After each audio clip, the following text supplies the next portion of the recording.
welcome back to Tower of Babble. The podcast has been off for a while, but we're back and ready to rock and roll. A couple of things I want to say. Thanks for everyone who stuck around while we were gone on vacation and then having work and stuff take over our lives and not being able to get a couple podcasts out in the last, I think, 3 weeks, maybe a month.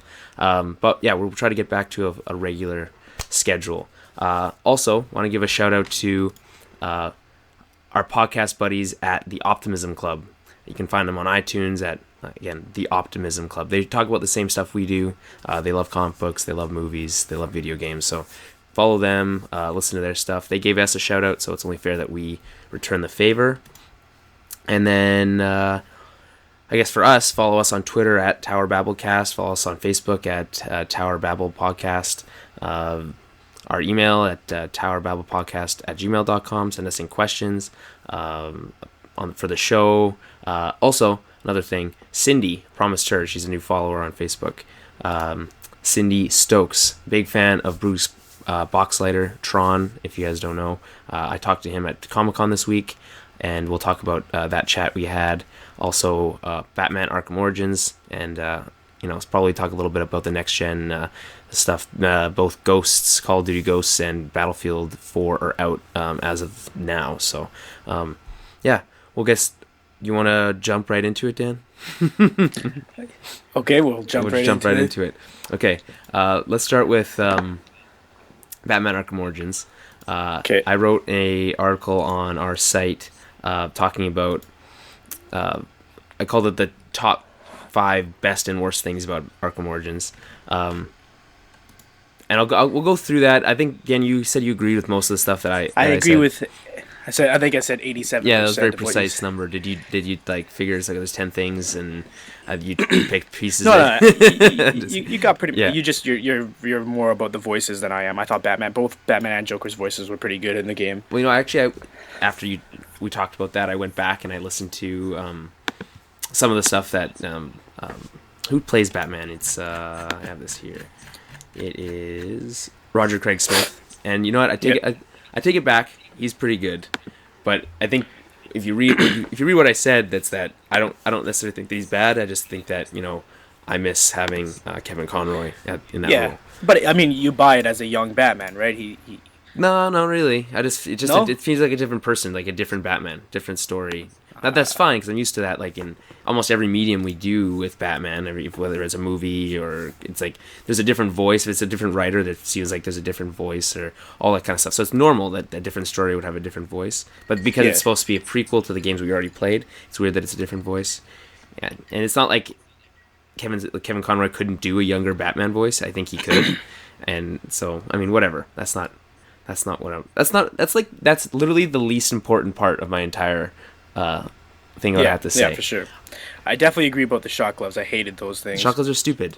Yeah, I don't use them. So let's start at the beginning here. So, okay, Batman Arkham Origins, obviously prequel to Arkham Asylum and City. Arkham City. It's called Origins, but it's not really a Batman origin story. Batman's already been operating for 2 years in here. And it's more of, I guess it's the origin of Batman and Joker's first meeting, and when they first meet. And the whole trilogy so far has been really about those two, and Batman and Gordon first meeting. Yeah, as well. I guess that's true. Which they do. I think they do well. It's a little underplayed. I think at some points, it seems to kind of like come in and out, and you know. Yeah. But that might be because Batman still doesn't really trust the police, and the police are come off as very corrupt in this game. Which I mean, Gotham police have always been kind of corrupt. Also, I had an honorable mention in my top 5 best things is that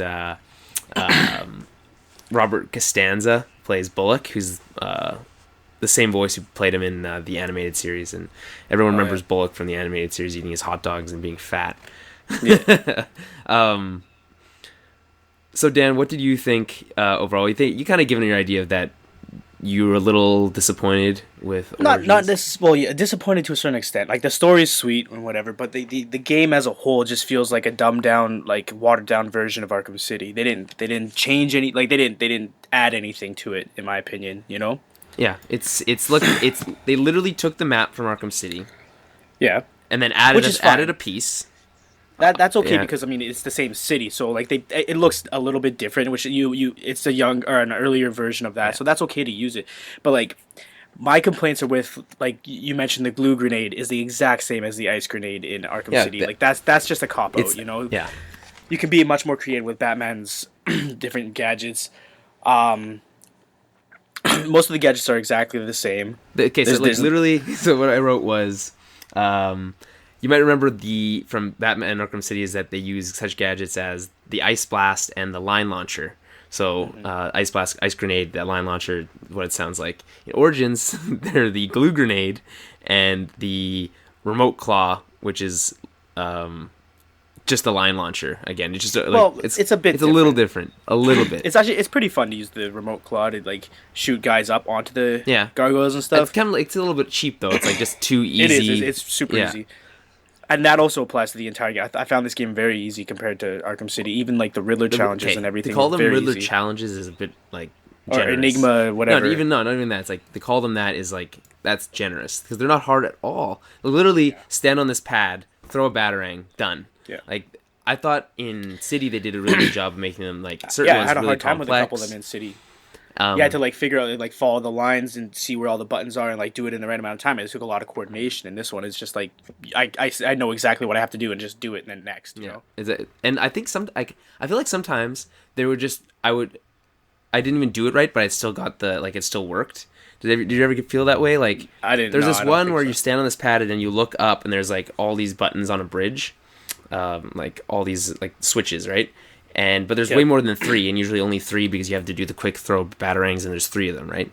Yeah. But there's like 8 or 9, and I just threw 3 batarangs, and then it just worked. Like nothing happened. It's probably one of those ones. If you did detective vision, it would show you which one you had to hit, and you probably just got lucky and hit that one. Maybe that's what it is. Okay, and all right. Also the the meta challenges that you get through like as you go on, like there's those 4 sections. There's like the world's greatest detective, the Gotham Protector, and those things that the number 15 and the Gotham Protector where you have to like, get a 50 combo, 50 don't get hit, and have 15 variations. Yeah, I feel like I didn't even do that, but it just popped.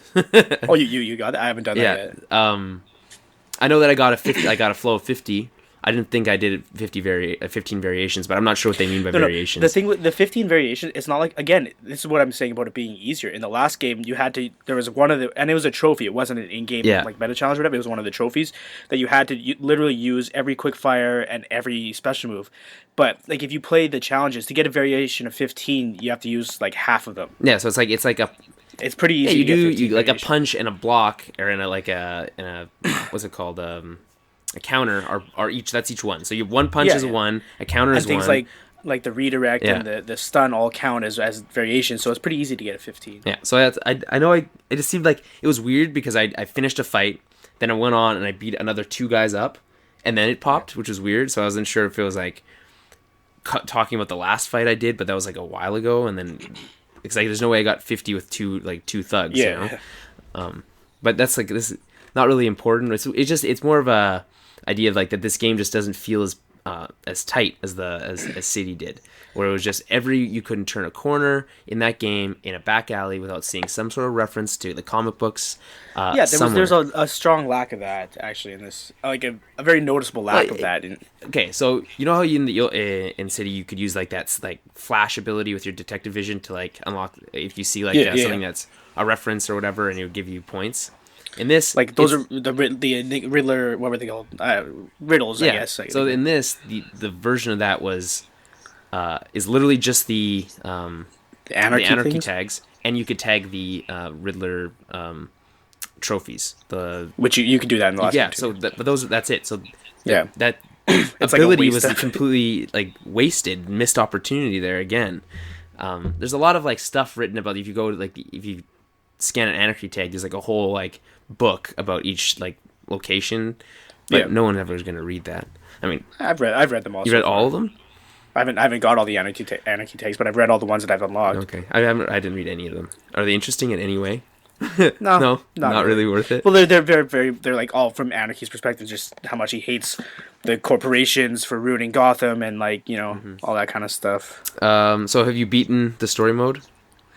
Yep. Okay, so we're gonna go into quick spoilers here for a second. I know Jeremy hasn't, so it's good that he's in here for this.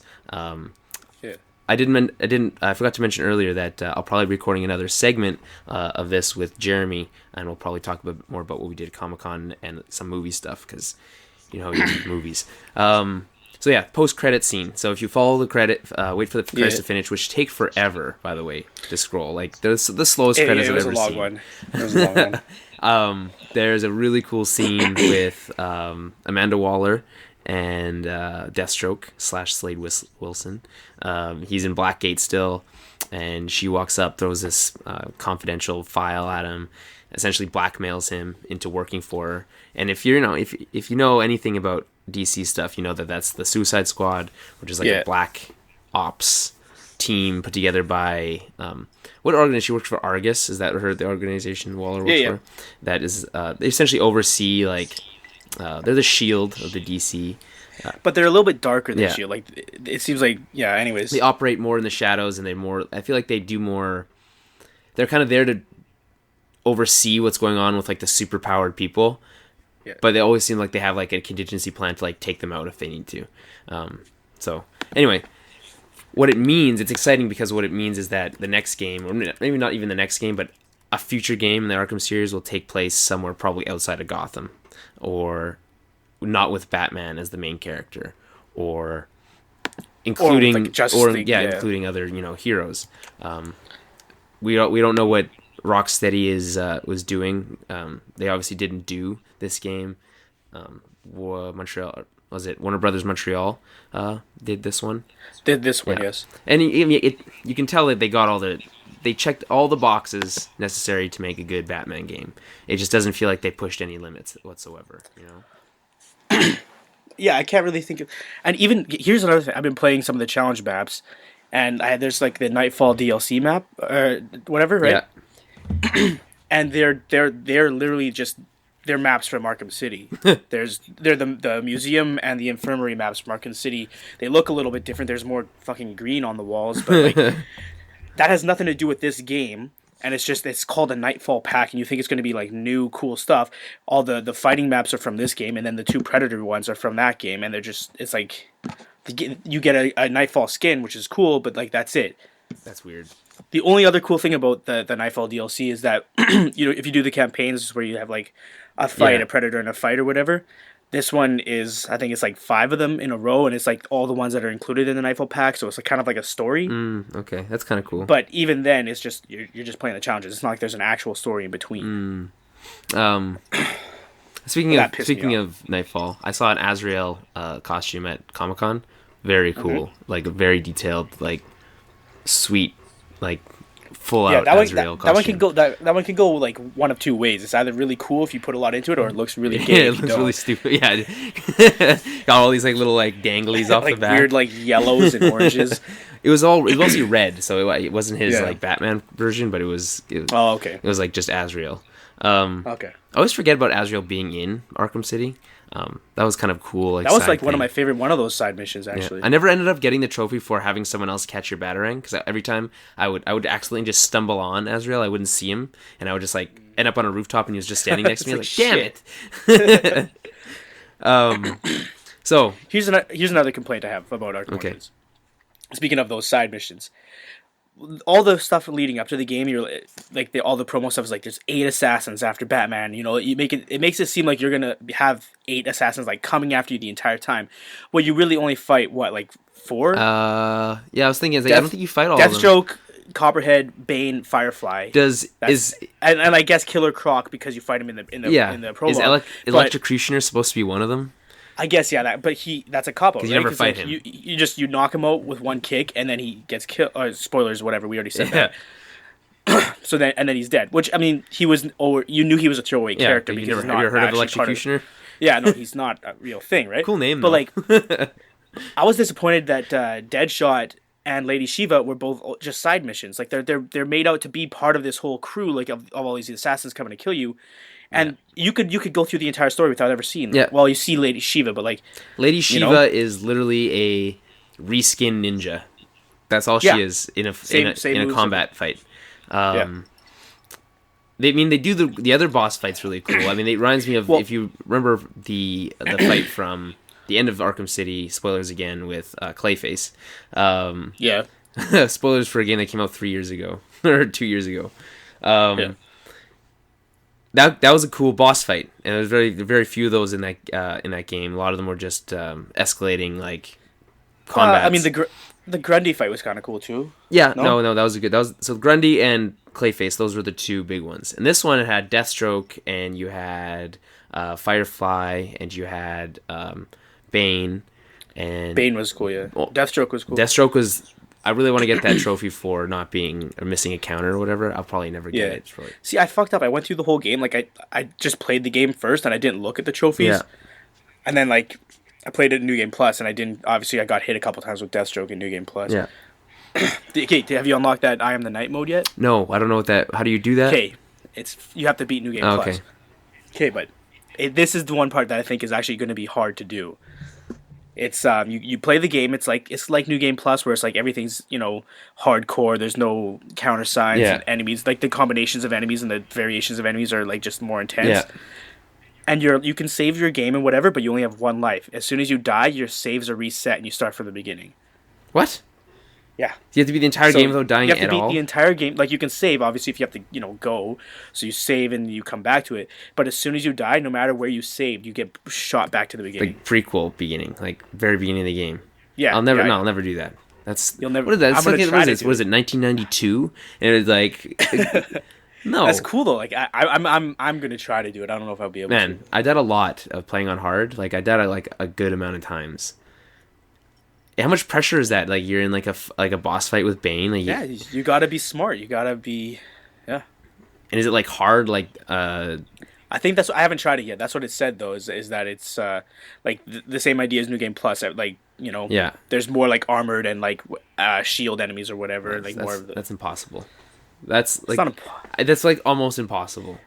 No, I feel like that's really hard to do. I'm putting it out on the podcast right now that I'm going to do Okay, well, it's out in the world now, Dan. You have to do it. So let's go through... Okay, we've been talking about the stuff we haven't liked a lot. Well, except for, I said the boss fights are good. Let's go through the things that I said were good. Troy Baker's Joker is, like, really, really good. Like, sounds almost exactly like Mark Hamill's Joker. And everyone knows how good Mark Hamill did as the Joker. I like that because you know how Mark Hamill said he doesn't want to do it anymore? He'll maybe come back if they do an animated version of like The Killing Joke or something like that. Well, this means that we can have Mark Hamill's Joker until Troy Baker is done doing it. And that makes me happy. No, yeah, he did a great job. He did the maniacal laugh right. He did like the unpredictable side of it. Or he can go from being like literally just trying to make a joke to stabbing it like in the heart, like a snap of the fingers. Troy Baker though is on like a roll right now. He did what's his name? Joel from The Last of Us and Booker from BioShock Infinite. Both are like really good like lead roles and completely different. Like all three of them completely different. If you didn't know it was the same guy, you would have no idea. Oh yeah, no, you never would have been able to guess that. So we talked about the post-credits scene. That makes me excited for whatever. And we know Rocksteady's going to have something. And also, I'm pretty sure Kevin Conroy said that he was working on the next Arkham, but like it was a while ago, but it wasn't like this one he was referring to. So obviously he's back as Batman's voice for whatever they're working on in some capacity. We should... I should just like start following all the people who did the original voices for the animated, like the Justice League stuff on Twitter. So if they drop any hints to see if they're voicing anything in like coming up, like the guy who, I think Jim Daly or something is the guy who played Superman, and there's the girl who plays Wonder Woman. They're like the classic voices when you think of think of them. I know that they've brought them back to do different animated movies. Like I think they did it for. Crisis on Two Earths. I think they brought back the original cast and stuff. So if they are doing a Justice League game, they'd probably be the earlier ones to find out, little hints if they are. We know because he spilled the beans. Kevin Conroy did on the last at that Comicon he was at like a year ago. That everyone thought he was going to be voicing Arkham Origins. That was all wrong. So he's doing something. Yeah, and they've been doing it for a while. So if he was working on it a year ago, you can imagine like. It's probably ready to be announced soon. I'm having a hard time, like, because, like, as much as these are some of my favorite games, the gameplay is suited, like, very much suited to Batman. Like, Green Lantern's not about having like all like the counters and the martial arts. I'm sure like they'll be creative and they'll make it work. I'm just having a hard time picturing having like playing as somebody else from the Justice League in this type of game. I've been thinking about that too as well, and I think I was even thinking about like how do you do? Okay, so let's say you don't include the other characters, right? And we'll talk about that next. Is that how do you go bigger? So you include New Gotham in the next game, right? With all the skyscrapers and stuff, and you want to include the Batmobile. So how do you do the Batmobile without it seeming gimmicky and stupid? You know what I mean? Even like the Batwing, it's not like you could just fly. It was just a fast travel mechanism. But they for sure could have let you fly a Batwing. It wouldn't have been that hard. No, but then maybe. But it was like a small area. Yeah. So like, how do you include the Batmobile without it seeming stupid and not working properly? You know what I mean? Like, how do you do that? Those are the types of things that you got to think about. And then if you do expand it to the next, possible conclusion is that you do a Justice League game, or you maybe just do a Batman Superman game. How do you do Superman? Because he doesn't have to counter, Yeah. So how do you take what's so great about this Batman game and do the same thing for Superman or Wonder Woman or all those things? Yeah, no, because it is like definitely one of the things I've always said about these games.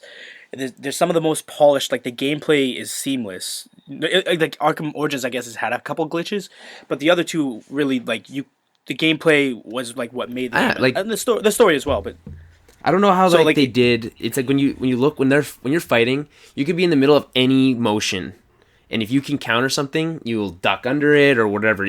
Whatever you're doing, it all just feels so smooth. And it never looks choppy. No. It looks like it's part of his natural movement. Mm-hmm.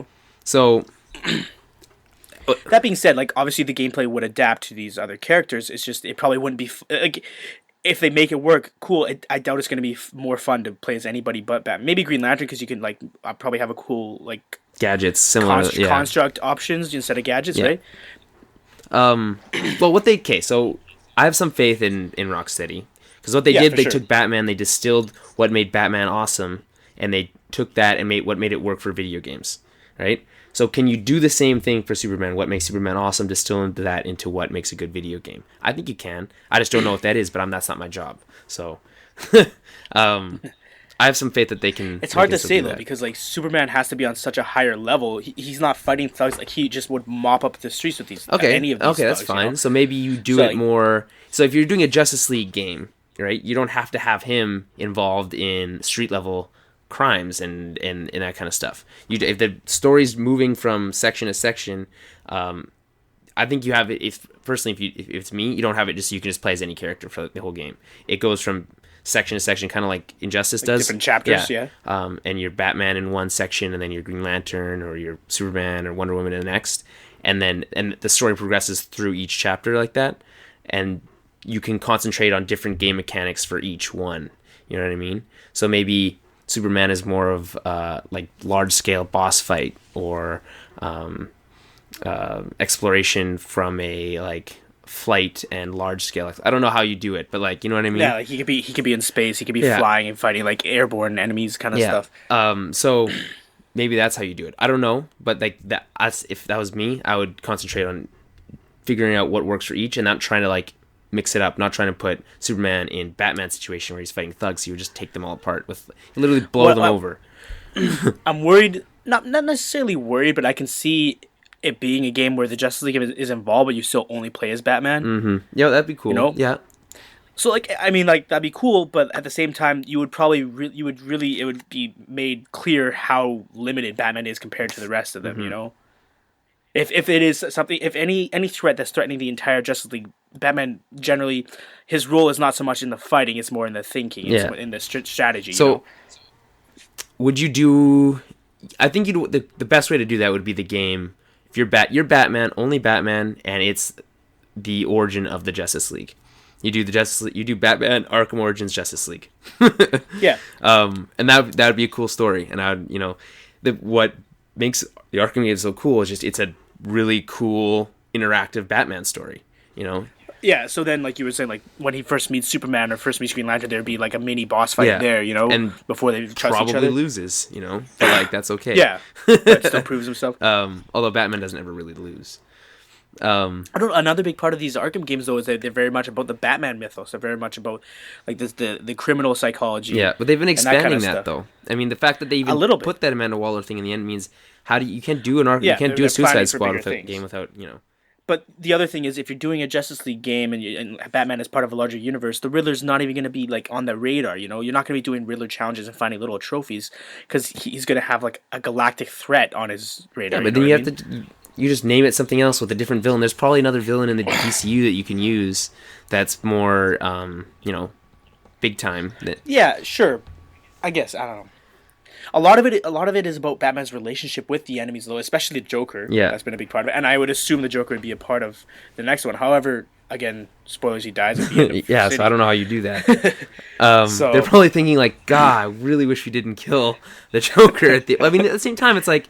We played all these games, and Joker's been a big main part of every one of these games. Yeah, but like we've said this before as well. Like it could be Luthor could be a huge part because he could threaten both Batman and Superman. Yeah, and we talked about that levels, as far as the movies too. How the next movie. And this is the other thing. I would like, not that I necessarily need it, but I would want like some Bruce Wayne stuff too. Like you don't just play as Batman. You should have parts where you play as Bruce Wayne and you're, you know, in your mansion or doing that kind of stuff too. You know. Doing detective work not in your cowl, you know, like daytime stuff. It makes it more of like a well-rounded story. All these games have taken place over one night each. Yeah. So, and you would hope the Justice League game wouldn't be like that. Yeah, that'd be weird. That's a lot to pack into one night. Speaking of the Joker, the last thing on my list is the scene in Arkham Origins.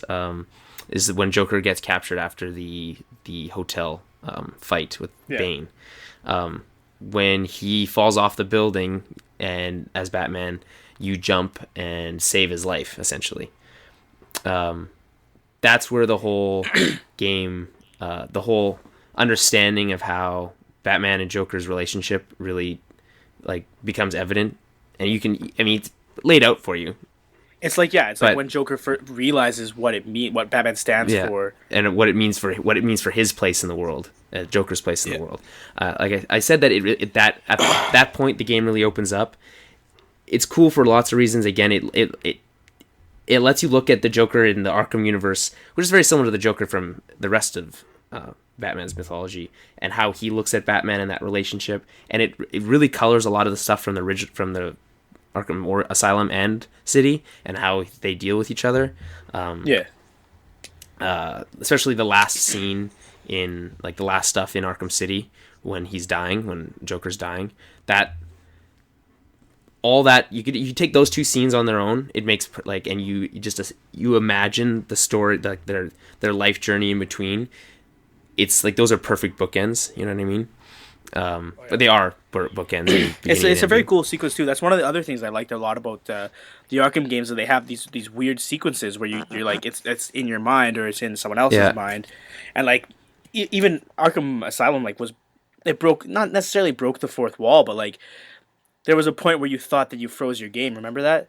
It was one of the Scarecrow things, and it looked like your game reset. The screen got all cracked. Oh, that's right. Yeah. But then you were playing as Joker. But like I like these kind of sequences because they do give you that bit of insight into a different character, especially in Asylum when that first scene. It's the first scene when you are. I think you're walking away from the library. No, you're walking into a morgue. That's the first one. In Asylum. Are you sure about that? Yeah, I'm sure. You walk into the morgue and like you're trying to. I can't remember what you're trying to do, and you think Gordon's dead. Yeah. And you walk into the morgue, and then you're looking for something. Then you in that one room, and all the boxes. I don't know what they're called in the morgue. Yeah. The drawers that people put dead people in are like going in and out. And they're like, "Get out of here! Get out of here! Get out of here!" And you go back in the other room, and then it's your parents' two bodies, and then Scarecrow in the last body bag. That's the first one. But I know the one you're talking about in the library. Yeah, you're walking down the hallway, and it turns into Crime Alley. Yeah. That's the one. I think that's the one that I thought was the most striking because you didn't see that one coming. At first, so the lightning strikes and the walls are like bricks all of a sudden, and then it looks like an alleyway, and then it's raining, and then the last one you turn into a little boy, and you're like, whoa, like that. Yeah. That was really cool. They do a similar thing in this game in Origins a couple times. It's not quite as well. I mean, the Scarecrow ones are way better than the Mad Hatter ones. Yeah. The Copperhead did like a little. You were just fucked up. You weren't really. That was a cool fight scene though, or that whole thing. The other thing, the Joker that was cool about that sequence was the like juxtaposing that, like what he's thinking with what Harley's saying, and like what he's saying to Harley. He's not talking. The thing is, he's not even talking to her, which is no, he's not. He's not talking about her. He's talking to her, but like from a distance. Yeah. And like you just see that it's affecting her, and that's like the origin of Harley's character, and like how she falls in love with him, you know. And then you have interaction. You talk to her for a minute at the end, like when you're Batman, and it's kind of she just seems so uninvolved and just doesn't care. Also, this is a very, very minor complaint, but when you rescue Harley at the end, before you go to the Panopticon or whatever, if you go talk to the other two security guards, it's some of like the worst voice acting. Okay. Just if you get like if you do New Game Plus or whatever and beat it, just remember to try to talk to those two security guards. That's funny. Okay. The scene that's really like you're talking about when you're talking to Harley and you're walking down that, you're in essentially Joker's psyche and you're walking down that plank. You're in the Red Hood costume, so they're using that origin, I guess. You'd assume as the Red Hood origin. And it ends with him falling to the vat and then coming up out of the water. And then you fight a bunch of guys while the music. I don't know if that's before. Oh, that's right. Yeah, you fight a bunch of guys. You fight a bunch of guys, and it's like I'm trying to figure out what is he fighting, because at the end he seems almost happy, and then something like attacks him. Yeah. And then he goes into his mouth. I think, and then he's in the Red Hood costume, and then all that happens. I think the fight comes before that. Yeah, and then it's. What do you think? What's your take on how Joker sees Batman? Every time you see from his perspective, Batman's like it's like some like demon bat trying to. Yeah. What does that mean to you? Because like the whole Joker Batman, like Joker almost has like a loving relationship with Batman. Like he loves that Batman exists because that allows gives him purpose. Exist, it gives him a meaning. So I don't know. It's again, you or I cannot actually fully understand the psyche of the Joker. But that's the whole point of that character, is that he's so insanely so far gone. Yeah, but at the same time, it's like this is how Warner Brothers interpreted it. Yeah. What made them think that wasn't the way to go that way? What did they mean by that? I don't know. I think maybe that was a mistake going with that. It kind of reminds me of how Scarecrow sees Batman in Batman Begins, and he's got like the tar coming out of his mouth and stuff. And he looks like a demon creature. Yeah. But that's because of the fear box. But right? So that made sense. Where this just seems like his psyche is so broken that's how he sees Batman, as some sort of creature and not as a person. But I think that almost okay. So now that I said that, I'm explaining it to myself right now. There's a how does it?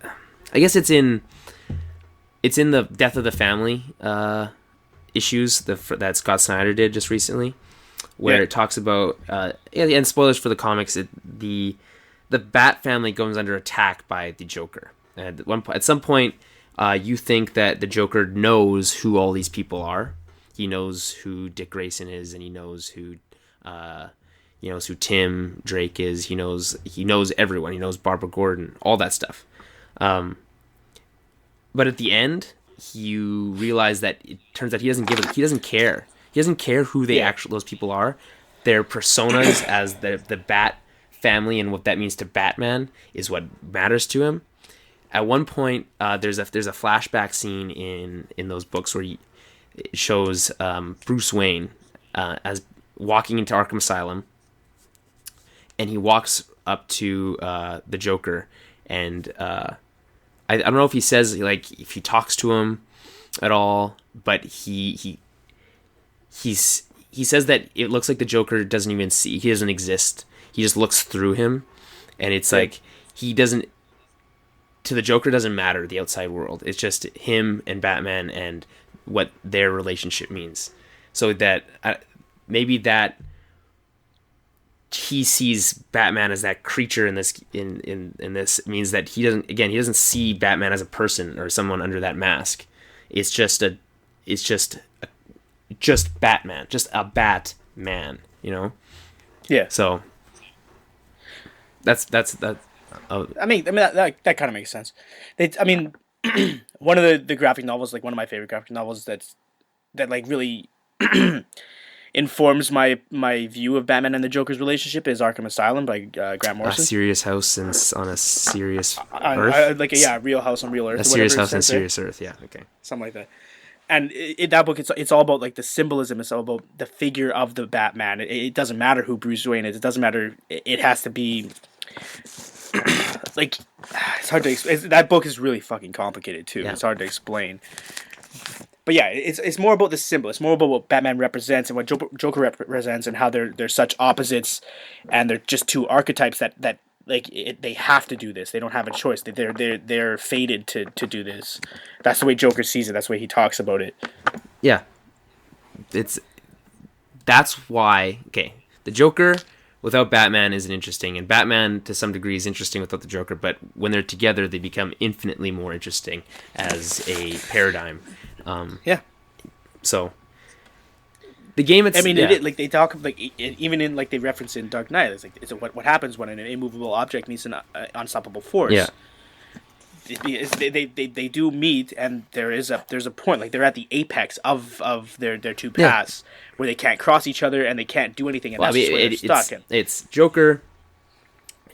His ultimate goal is to have Batman break his only rule. His only rule is that unstoppable force or unmovable object, and Joker's effort to make him do that. How many people will you let me kill? How many terrible things will you allow me to do before you finally break your rule and kill me? And does killing me make you as bad as I am? As if you're from the Joker's perspective, you know. That's always been. I think that has always been and always will be the most interesting side of what that relationship means. What they do in Dark Knight Returns is kind of cool. How he's become so jaded, so Batman has that he won't kill him. He didn't kill him, but he broke his neck. So what I mean, maybe you should have done that earlier. You know what I mean? And then how Joker kills himself by, But he kills himself to make it seem like Batman kills him. Yeah. It's like they both, again, like part of coming to that apex, they both get to their last straw, and Batman, like, that's as far as he'll go without killing the Joker. That's like his, ace in the hole. And then Joker just laughs and kills himself instead, and just to prove, like, to show the fallacy of Batman's methods. Yeah. That's what he's all about, right? Yeah, that you're no better than I am. Just because you won't kill doesn't make... We exist because of you. You allow us to exist. And by allowing us to exist, you're just as bad as we are, essentially. Yeah. So I'll talk about a couple of... We'll move on from the Batman Joker stuff for a second. And we'll talk about a little bit more of the stuff that we didn't like. We already talked about the details in Origins and how it wasn't quite as tight as the other as City and Asylum. I mentioned how in my article that I would have liked the city to be bigger. It felt really small. Also, I mentioned that the old section of Gotham, the part where the same map as City, amusement mile, Park Row, and all. In Asylum in Arkham City is surrounded by a giant wall, right? In this, that wall's removed, right? Because there's no wall yet. It's not Arkham City yet. But it's just all water there. It's just a bay. At any point in that game, did you feel like that over that wall, it was only just water on the other side? No, I mean, I didn't for sure, because then what's the point of having a wall? The way Arkham City was set up, I think part of Amusement Mile had water on one end, but then that was where the wall ended. Mm-hmm. Like, so it seemed like it was walled off from the rest of Gotham, and they made that, like, even the opening scene in Arkham City is when Bruce Wayne is outside of the walls talking, and then he gets kidnapped. They make it seem like that's all connected to Gotham, and it's just a walled off area. Whereas in this game, turns out it's an island, or it's two islands with a bridge in between. You know? But there's no way to get to the mainland again. Yeah, how do you get? Is there a tunnel that we don't know about? Like, is it like kind of like the Manhattan like tunnels? Yeah, but like there's no entrance to any of these tunnels. Like, where do they? I don't know. It feels more like they couldn't figure out how to make that work. And like, So let's say it was connected to the rest of Gotham. How do you prevent Batman from going there, or what's the excuse for not allowing him to go over there? You know what I mean? Yeah. So I understand from the game design perspective, but at the same time, it's like it doesn't really make sense. No, and it's fair for that to be a hurdle you have to jump, and you find a way around that. But like with a couple other things that we've mentioned in this game, that seems like a cop-out. It's like, okay, yeah, we'll just throw some water there. We'll just make it a glue grenade instead of an ice grenade. You know, nobody's going to care. But like that's what makes this game subpar compared to the others. Yeah, it's definitely the low point of the series. But again, and I say this, that it's not. Again, it doesn't make it a bad game. It's not a bad game. Yeah, Batman is still fun. The fighting is still fun. Predator Mission is still fun to do. But even those, like, if you do the challenge, like the challenge mode or the campaign mode, like nothing is, there's no, it's like less creative. It's like if I'm doing a Predator challenge in the campaign mode, it's going to be one of 3 challenges. I'm either going to have to take someone out via a vent, a grate, a hanging takedown, or a smoke. You know, like there's like maybe 6 that it changes between. But like other than that, like there's nothing new. Yeah. Like even in Arkham City, there was more in Arkham City because you had to like take down the guy with the scanner last, or take down the guy in the red jumpsuit last or first or whatever. Yeah. Like they don't have any of that in this one. And even like, okay, so you know how you have the Deadshot mission is just a Predator mission essentially. Yeah. The Mr. Freeze mission in Arkham City is also a Predator mission, but because of Mr. Freeze's abilities, that becomes way more interesting. Yeah. And Deadshot's only thing is that he can aim at you from around the room. Like he's good at ricochet shots and stuff like that. So you have to be very careful. If you take out one of his henchmen and it's like a loud takedown, then he's gonna try to shoot at you. But I would say like the Mr. Freeze fight from Arkham City is more like it's closer to the Bane, like the last Bane fight. Yeah.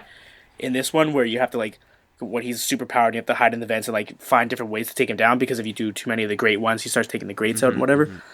But even then, on to a lesser degree, Mr. Freeze had much more variation. Yeah.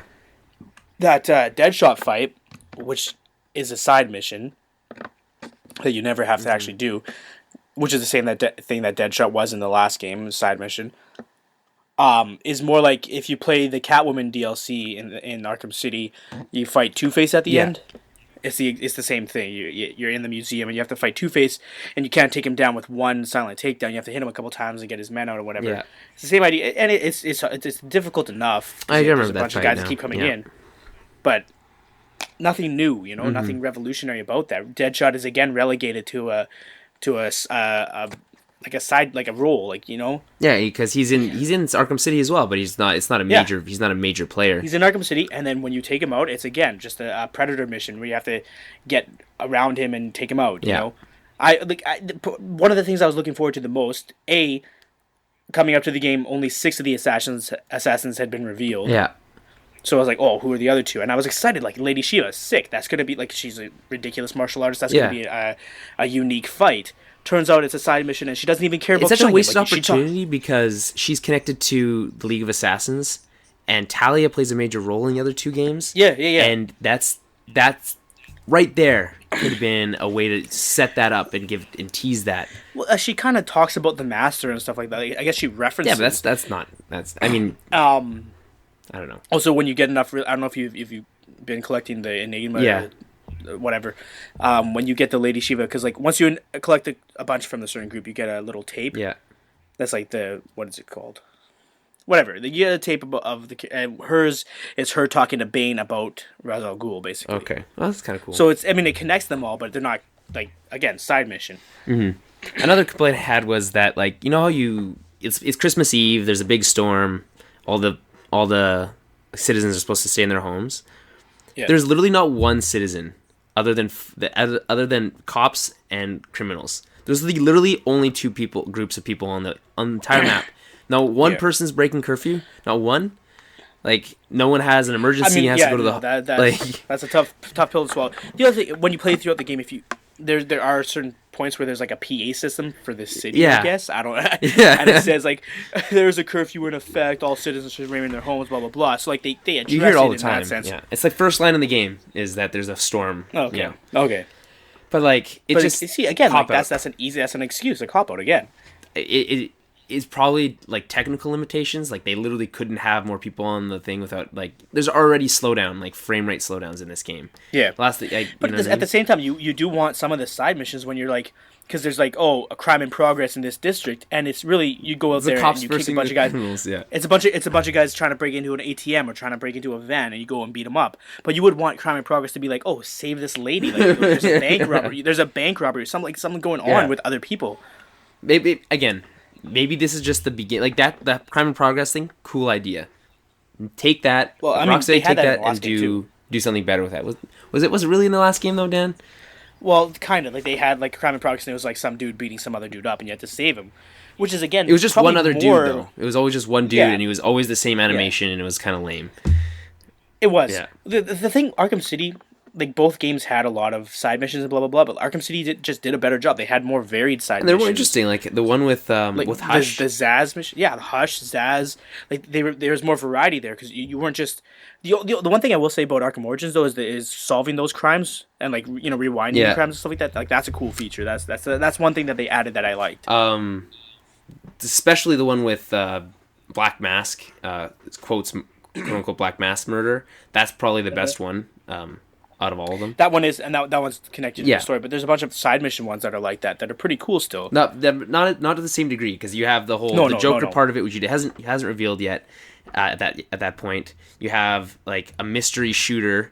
You have like someone who is you think is Black Mask, but then isn't, and then you have his girlfriend or whatever up on the like displayed up on like the chandelier. It's like it's so much more complicated than like even the Penguin's involved and all that stuff. Yeah. Also, I haven't got far enough, but did they ever explain why Penguin has a bottle in his eye in this game? They do that in Arkham City. They do? Yeah. In Arkham City, when you play through the Zaz missions, one of them is him, like, before he becomes Zaz, before he becomes, like, a crazy murderer, he's had a gambling problem, and he went to the Iceberg Lounge a couple times, and one time he was getting kicked out, and he bottled Penguin. Like, he did that to Penguin. Oh, okay. Oh. Pretty sure that's what it is. I vaguely remember the gambling stuff, but I didn't remember that. Yeah. Okay. I'm pretty sure that's what it is. And then after that, he ends up murdering someone, and it's like a release for him, and he realizes, like, and then his whole thing starts where it's about letting people go and like putting marks on. Yeah, it's really weird. I'm pretty sure that's what they said in this. As for combat, the game is really, really good, except for the shock gloves, which are it's like lame. It's the invincible button essentially. I mean, you have to still do counters, but you can counter everything. There's nothing you can't except for the shield. Actually, unless... No, you can counter when you unlock that too. section, or that unlock. Speaking of unlocks, okay, so in the last game, in Arkham City, you could unlock your disarm and destroy, for instance, okay? Your finishing move. What are those called? Are they called finishers? Or they're just called special moves. Okay, so disarm and destroy, you break it at, like a weapon. Yeah. And they always connected to those similar challenges, like the Gotham Protector and stuff like that. In this one, they're connected to like those side stories with like Bird from and all these other things. To me, that's a disconnect. I went through the entire game. I literally beat the game without having disarm and destroy. Yeah, me too. And I'm like, you know how easier the game would have, or not easier, but like more. It just would have been more fun to be able to. It would have also been easier to complete those other challenges because you need to have the variations to do that. And if you have to do a bunch of side missions first, it just didn't seem to make sense. Like why I didn't do the side missions because it didn't seem as important. But until I found out that turns out I need to do those before I can even get that ability, which doesn't even make any sense. Why would he just not be able to do that until he beat someone? Like that doesn't make. Like you get that with the gadgets. I didn't skip all the side missions, but I did skip like it didn't. For whatever reason, even though, like, again, they all take place over one night, Arkham City had, like, a much more urgent feel to it. Like, I had to get shit done. Whereas this one, even though, there's assassins after you and you have to get from here to here, the only time it really felt urgent was after the Joker sequence when it's like, you have the thing on Bane because he's attacking Alfred and you have to get to Firefly. Yeah, and that's... Like, but at that point, you aren't allowed to do any side missions. At that point, it makes you focus on the rest of it. So, I mean, that's the only... Speaking of that part, Firefly, I didn't like that boss fight. Specifically because you felt like you had to rush through the whole fucking thing. If you didn't feel like you had to rush through it, that fight would have been, I think, could have been done way better. Because of the whole Alfred thing, you automatically like, I don't give a shit about this stupid villain. Yeah, you want to go save Alfred. You know, but I guess that's the point though, is that Batman got caught up with that he wanted to save Alfred, but then he had to do this because it was his like he's the reason those assassins were there, so he had to go and take care of Firefly first, and he didn't know that Alfred was in danger. So like it's supposed to feel that way to a certain extent. I know, but you It's as annoying. Batman are like if you were Batman, you almost feel like he's making the wrong choice because but like at the same time you have to understand his duty. I get it, but I didn't feel right. Yeah. And he thinks Alfred's gonna be safe in the Batcave, but Yeah, which he isn't. turns out. Which doesn't. How does Bane figure out the Batcave thing? Bane's a smart Yeah, dude. that's true. Until the end of the game. Oh, that's another fucking comment. Holy shit.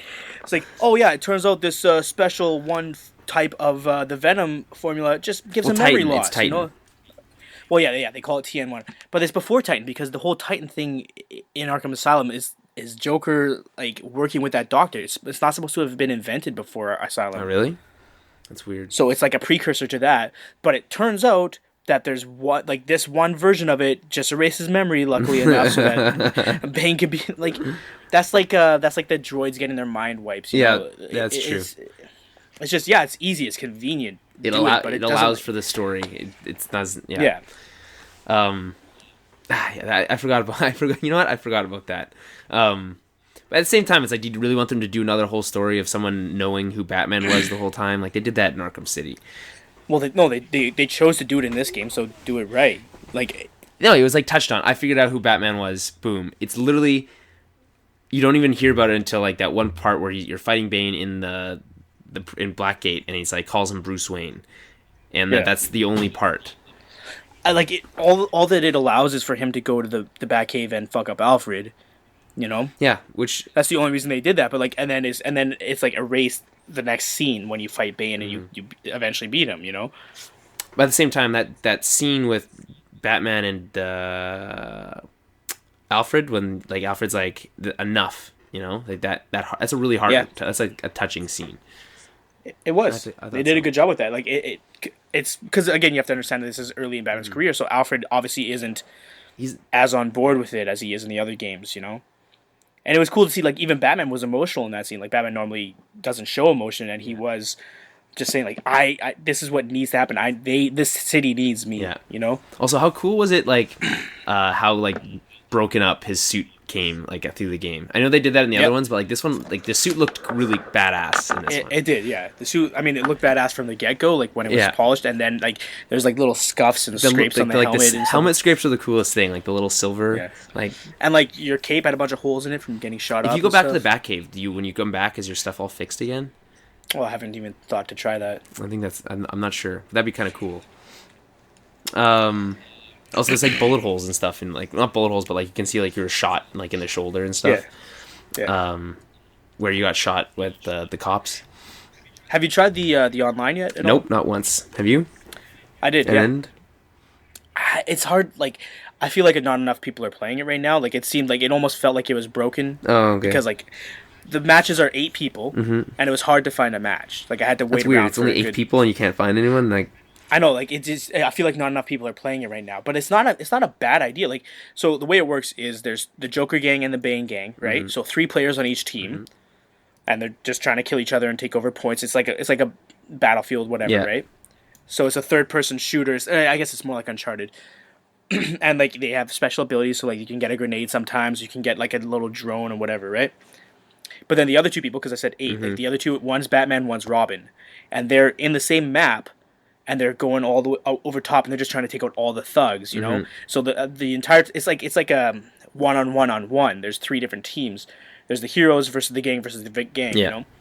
So the heroes have an intimidation meter. You take out enough of the gang members, you know, silent takedowns and all that. It's like a Predator mission for them, but they're also a lot easier to kill. Okay. Well, like you have to make it fair. Yeah. So even the gangs have like a detective vision version. It's like an enhanced vision thing they call it. So you can see your enemies and see the heroes, and so they're trying to kill the heroes, but also kill the other gang, and it's kind of cool. I don't know, but like I mean, when I played it, there weren't a lot. Like I found a couple matches, and I seriously like I owned the first match as Robin, and I don't know if that's normal or like, but yeah, it just doesn't seem like enough people are playing it right now. but it's a cool concept. Like it's fun. It's like playing a limited version of Battlefield or Call of Duty, but there's also Batman and Robin trying to kill you up the top. That's kind of cool. Okay, all right, I'll give it a shot. And they have like gadgets and stuff. Yeah, I'll give that one a try. And then you can like customize your guy, make him look however you want and stuff like that. It's cool. It's the Bane and Joker gang, right? That's the two factions. Yeah. Oh, and also, if you get to a certain point with your gang, there'll be a little thing on the map that says like, "Oh, your supervillain wants to come in." And if you're the first one to get to the door, you get to play as either Bane or Joker. Okay. And they have different abilities too, and they're cooler. Like. All right. Well, then I'll have to play that. Yeah, try it. All right. Well, is there anything else we want to talk about on Batman there? I think we... No, we spent a good amount of time on it, actually. Okay, so as I promised our listener out there, Cindy, we talk about the chat I had with Bruce Boxleitner. So I was at Comicon, C4, Central Canadian Comicon, Winnipeg, and he was one of the special guests. It was on the Sunday that I went, so it wasn't very busy, and I had a good he was signing autographs or whatever, so he wasn't no one there, so I went up and chatted with him for a while, and nice. So I told. Did you see Ron Perlman? I did see him. I didn't talk to him. A couple people there. I saw. I got some signed art by Neil Adams, and that was pretty cool. Ethan Von Stryver was there, but we missed him. I guess he was there on the Saturday. Jeremy was pretty pissed off about that. Really loves Ethan Von Stryver, main artist on a lot of the Green Lantern stuff. But anyway, so went up and talked to Bruce. Me and him, Bruce. I don't know on first name basis.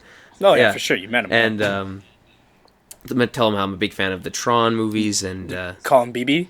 Yeah, BB. You call him BB.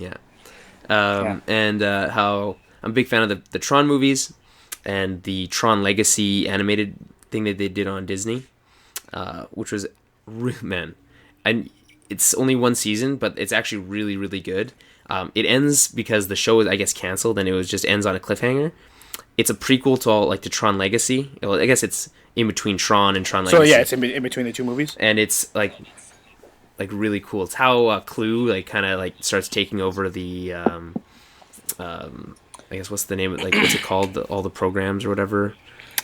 What's the name of the world they live in? I've only actually seen the first Tron movie. You haven't seen Tron Legacy? Man, nope.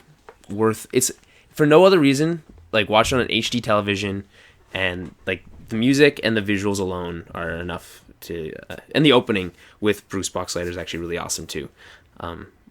So he tells me, I was talking to him about Tron Legacy. I said, hey, do you want to sign autograph? Sure. It's he had a bunch of different pictures that I could choose from. You wanted to sign, so I picked the one from Tron Legacy actually. He's like, you're one of the only people who actually picked that one. And so he tells me about this whole scene that they shot in Vancouver, and where they shot I guess the real world stuff for Tron Legacy. And again, you haven't seen it, but there's this one scene where Sam Flynn is goes back to his house, and he lives in this house on the river made out of shipping containers. So he's got this one front section that he can open up, and it opens up to a shot of the skyline and the river.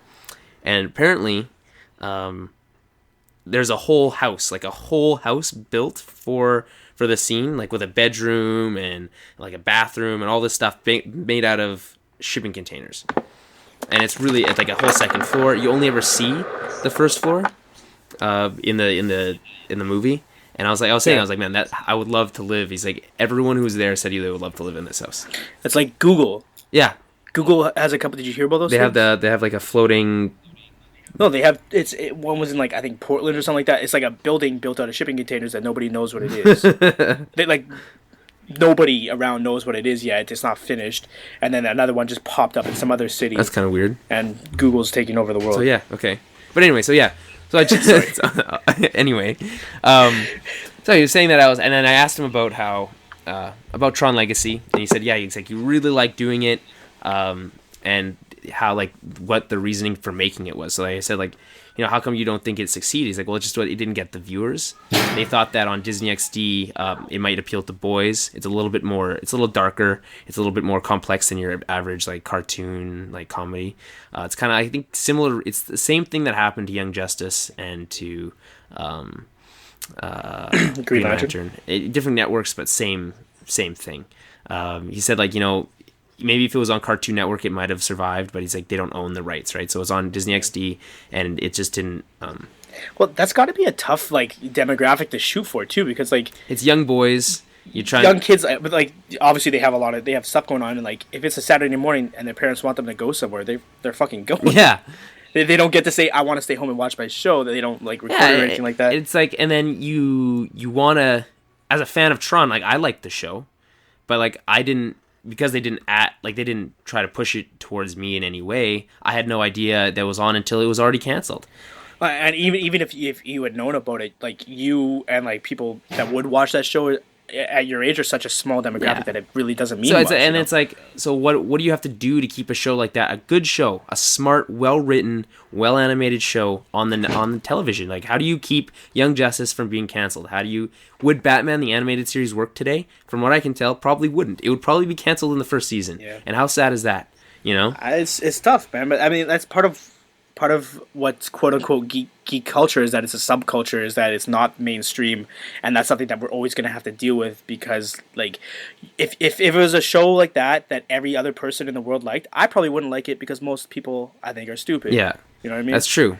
And like if they had to cater to that audience, it probably wouldn't cater as much to us, and we wouldn't like it as much. And lowest that's why common denominator. It's like that's why you have yeah. Duck Dynasty and stuff on television. It does so well. Fucking Duck Dynasty. And it's dumb. So anyways, I was talking to him some more about that, and I was like, that's a shame. He's like, yeah, it's like I really like doing it. Like no one even told him. Like he was like, he had big, like he played Tron. Like he was Tron on the show and voiced him. So he's pretty much been Tron in every incarnation of Tron that's been in media. So I just like, he says like, I was never even told, like we just stopped, like one day, like I finished the first season and then they just never talked to me again. And like, that's ridiculous. Yeah. Like you can't even send a text. Yeah. And he's like the star of the show.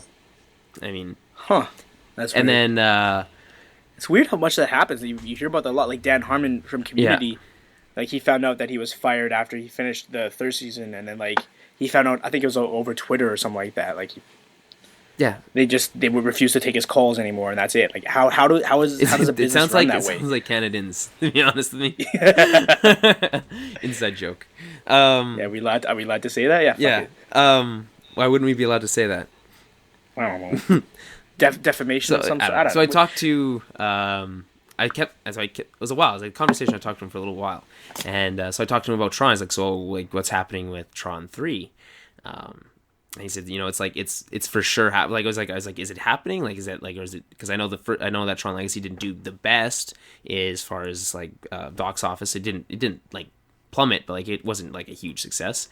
And said, yeah, like Disney's committed, like we're gonna do another one, like it's in development. And he's like, I'm just waiting. Like he's like it's above my pay grade, but like it's happening.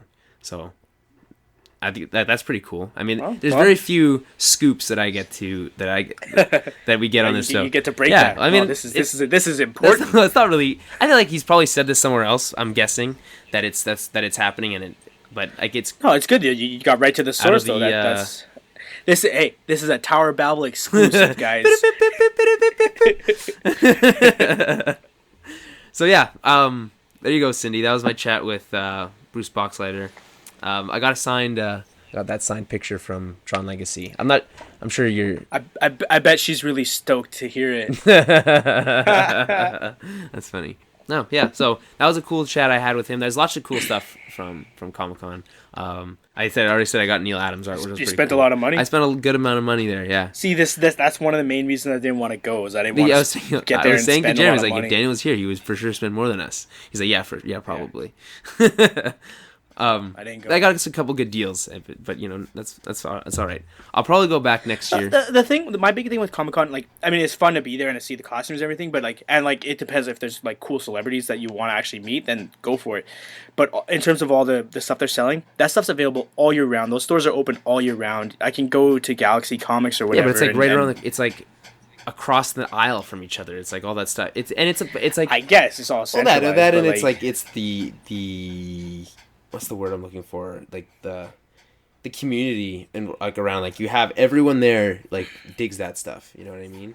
Yeah, but even that, like, I hate talking to people, and even if they're people that I can agree with on a lot of stuff, I still fucking hate. I'm not gonna go there and talk to people. I know. I'm not gonna go there. But there's some like for sure like really nerdy people, like the most nerdy at like these things. But yeah, see, like I have a threshold, and it's a pretty high threshold, but there's still a threshold for nerdiness. But yeah, that, there's some. I don't cross. There's some weird stuff. But it was still fun. Like I'm not gonna ever say that I didn't have fun. That was a good time. No, yeah, for sure. And actually, the last year we went, it was a good time too. And I should have gone, but I didn't really have time either. I was doing shit. Yeah, and like next, we should really look up who the like guest artists are and stuff next time, because I didn't know. I didn't know Neil Adams was gonna be there. I didn't know Ethan Von Sciver was gonna be there. I didn't know that Bruce Boxleitnter was gonna be there. Like, by the way, that costume, I spent $200 on that fucking RoboCop costume that we were gonna adapt into a cyborg costume that we never did. I ruined it on Halloween. Why? What'd you do? Like, I wore it to the bar and I was working and it just got destroyed. Man, why'd you do that? It's okay. We can fix it. We can fix it. I brought a little Tupperware full of safety pins, and I used like 8 of them throughout the night, just like piecing it back together in different places. Because it's really just made out of this like weird like foam like armor over like a black legging thing. So it's I'm moving around and hitting it against my bottles and stuff like that, and it just started falling apart. So I had to like safety pin it all together. No, we'll fix it. Don't worry. We'll still be the Justice League. Don't worry about it. This fucking has to happen. I spent 3 times as much as any of you on my costume. That's not true. I spent a lot of money on my costume. All right. I thought you guys spent like $60. No, but like I also had to buy accessories and stuff. So it was not quite 200, Anyways, but not important. Yeah. Not important. Anyway, that should do it for today's episode. Catch us next week. We should be back with all 3 of us. We didn't get to talk about movies or TV really much. We just kind of concentrated on Batman today, but that's all right. We'll get back to that next week. We feel like those are our best shows when all 3 of us are together anyway, so we'll try to do more of those as much as possible. So don't worry. In the meantime, follow us on Twitter at Tower Babblecast, Facebook, Tower Babble Podcast, and find us on our website. I'm doing more written work for there as well, so go and find it, read that, towerbabblepodcast.com on the blog. So we'll see you guys next week.